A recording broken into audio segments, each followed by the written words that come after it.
মনেই হচ্ছিল এরকমই একটা কিছু বলবে। না না, আমি তোমাকে অবিশ্বাস করতে চাই না অনিকতা, তাও আমার মনে হয় কলকাতার কোনো ল্যাবে আবার এই টেস্টগুলো করালে ভালো হয়।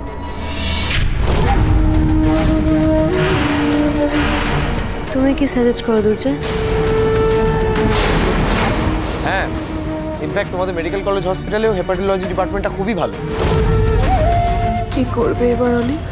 ধরা পড়ে যাবে তো।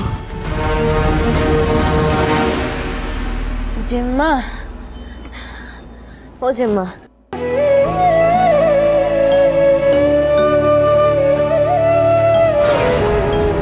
ভাই তুমিও চিন্তা করো না।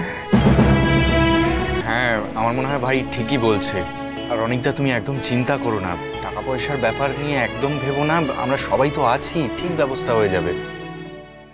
আসলে সমস্যাটা কি জানো ভাই, আমার রিপোর্টটা দেখলে আরো ভালোভাবে বুঝতে পারবে।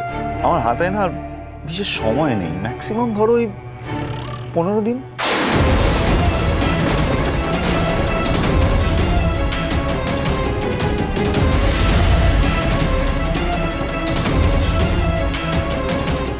তার মধ্যে যা হওয়ার হবে, আদারওয়াইজ আর কি।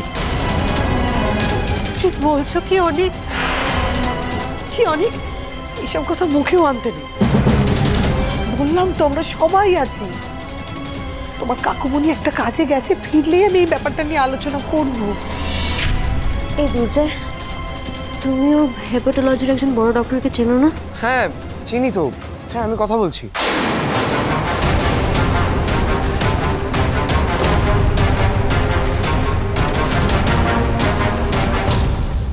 আচ্ছা অনেকটা, তোমার মেডিক্লেম নেই? না গো, মেডিক্লেম নেই। আমি আর অন্য কোনো ডক্টরের ওপিনিয়ন নিতে চাই না, প্রয়োজন নেই।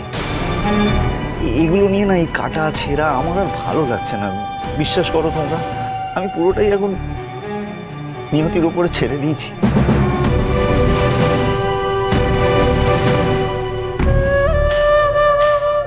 তবে আমি চলে যাওয়ার আগে কুমুকে আপনাদের হাতে দিয়ে যেতে পারবো, সেটা আমার কাছে ডেফিনেটলি একটা বড় সান্ত্বনা।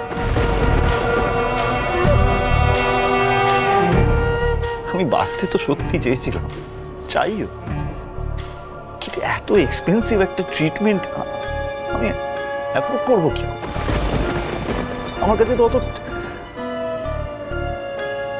আপনাদের কাছে তো আমার বলতে কোনো লজ্জা নেই। আপনারা তো আমার পরম আত্মীয় বলুন। আপনারা যদি আমাকে একটু টাকা দিতেন, আমাকে যদি একটু হেল্প করতেন, আমি কথা দিচ্ছি, আমি সুস্থ হয়ে উঠলে সব টাকা শোধ করে দেবো।